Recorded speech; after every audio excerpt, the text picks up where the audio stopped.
selling drugs who I thought was making money. Yeah, by that time it was a different thing. But see, that was a different thing. But the attitude of the streets had even hardened so much more, and the stakes were that much higher for things that were for so much less. But that's why for me it was, I don't know, now that's why I guess when I think about it in retrospect, it's just like it's easier for me to imagine if that kind of money was out there just jumping in the water. But it's kind of harder now. Let me tell you this: you 19, 20 years old, and the guy tells you, man, you can go down here and get this thing for $2,000. You bring it back, and then you can sell it for 20. Now, if you break it down. If you break it down, you 42. You know what I'm saying? You out of it, yeah. Yeah, you said you can break 4. Is he know the math? We know the math. See, that's that. I mean that. And so, how do you say? I'm trying to get a job, man. I'm working 2 weeks. If I get a check, man, after taxes, I'm getting $350. So I was like, $350. I mean, I don't know. $350. But I was ignorant. I mean, so that's the ignorance talking in terms of like I couldn't wind the tape and play because the tape wasn't made yet. Okay, well, this is what the end result going to be if you go down this road. All I saw was a way to come up and be able to contribute to society or be a part of society and feel like I'm part of this thing too, And I think that was part of it. However way I'm getting it, I'm getting mine. Right. That's our philosophy, along the way, if I don't give it to them, somebody else. I don't know if we even looked at it like we was killing the community or hurting somebody. We wasn't thinking about it. We was definitely like if somebody else wasn't going to do it, we was going to do it. So I got a bet. I mean, because I just robbed somebody. So mine is different. Like I feel like I might have sold weed. Right. But for real, like I just robbed somebody. But what I'm saying though, the attitude though, like all that, where you think all that carjacking stuff came from the 80s? Oh no, but I thought that I thought, man, look, I'm not gonna sell drugs because if you sell drugs, you go to prison. Yeah. But I was like, but if you rob somebody, then you got. Yeah, well, I found out quick, right?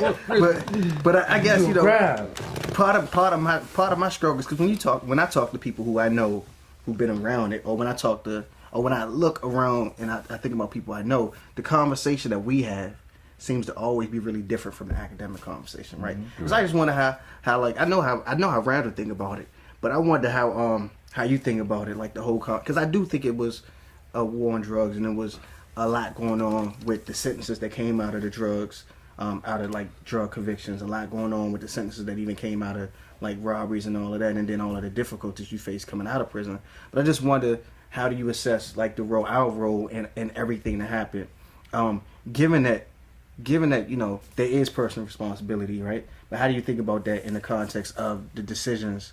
Like, how do you think of the war on drugs and Reagan and the new Jim Crow and all of that in the context of like individual decisions that that like either you made or people made?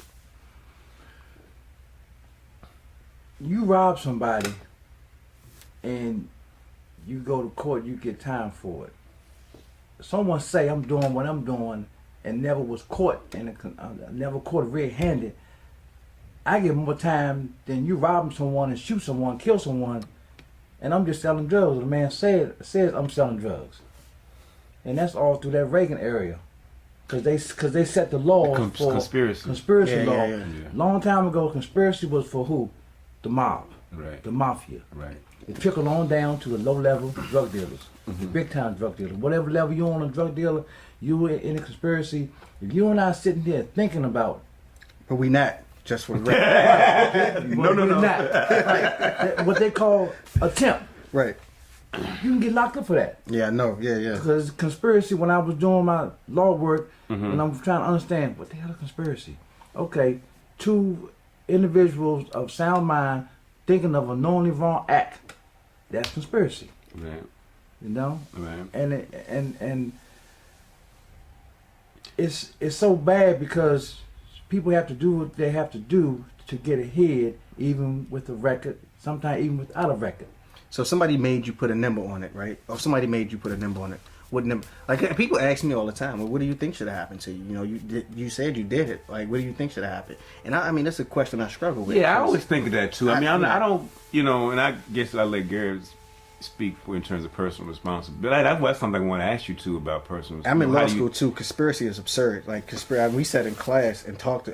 Conspiracy is the most absurd thing that I've ever discussed in law school. But I forgot. I lost my train of thought. What were we talking about? But what I mean, if you had to put a number on it, right? If you like, somebody says, okay, well, you just told me that you was coming. Oh yeah, that's you what I was mean. I flying always often think about, what with my sentence, what should my retribution, or what should I have done? I can remember clearly being in prison the first week and understanding that this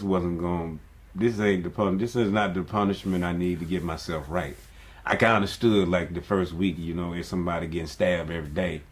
One dude got killed over another housing unit, and so I'm just sitting there thinking like, how is this really gonna help me?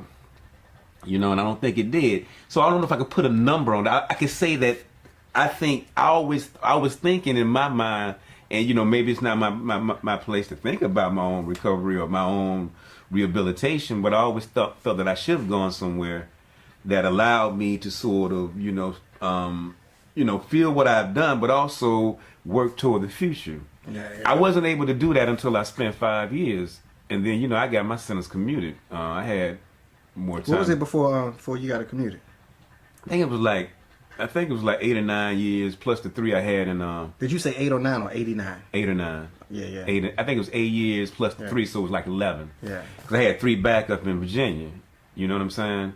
So I don't think that I just thought that there could have been another way. Because I totally understood the fact that once I went to prison, this wasn't going to happen again because the prosecutor told me that Mr. Harden had 38 years to get his life together. We don't think he should be doing nothing but just staying. And he talked about me so bad, man. I just felt bad. I'm like, damn, is that me? He was like, he ain't done nothing, you know what I mean? Why are we gonna give this guy a second chance at anything? Mm-hmm. And so for me, right there, I was like, God damn, that's how they really think about you. Yeah. They don't care about you. They don't care about you. And so I understood then, man, I had to really change my life. But I don't know. And coming back to Gary, looking back, what kind of regret do you have? What kind of regret do you have, man, after you've gone, we chose that lifestyle, the highs and the lows, the time. You did more time than I did. How much time did you do all total? 12 years. So I'm saying you did more time than I did. 11 years, 9 months. I call it 12 years. Yeah. So that's 12 years out of my life. Right. Away from my 2 kids. Yeah. Not seeing my daughter graduate. So how do you rock? How do you reconcile that with yourself, man? That's sort of like some stuff that you got to deal with. I know I have to deal with it myself. And sometimes I get alone, I be like, damn, man, I fucked up. But, I got a chance, but I feel it. People say that's the thing. People think that I go around here and I talk about this, I'm not apologetic. I'm like, what did you want me to do? Cry every day? Mm-hmm. Fuck. No. So go ahead. It's a thing where when I was facing this time in this conspiracy, and I'm like, how much time I'm looking at? If I go to trial, it's 19 years. If I take a plea, it's 12 years. I ain't going to trial. I got to do 12 years away from my family. Mama had just passed, and my dad, he said, well, man, look, you got 12 years coming, man. You got to do it on the inside.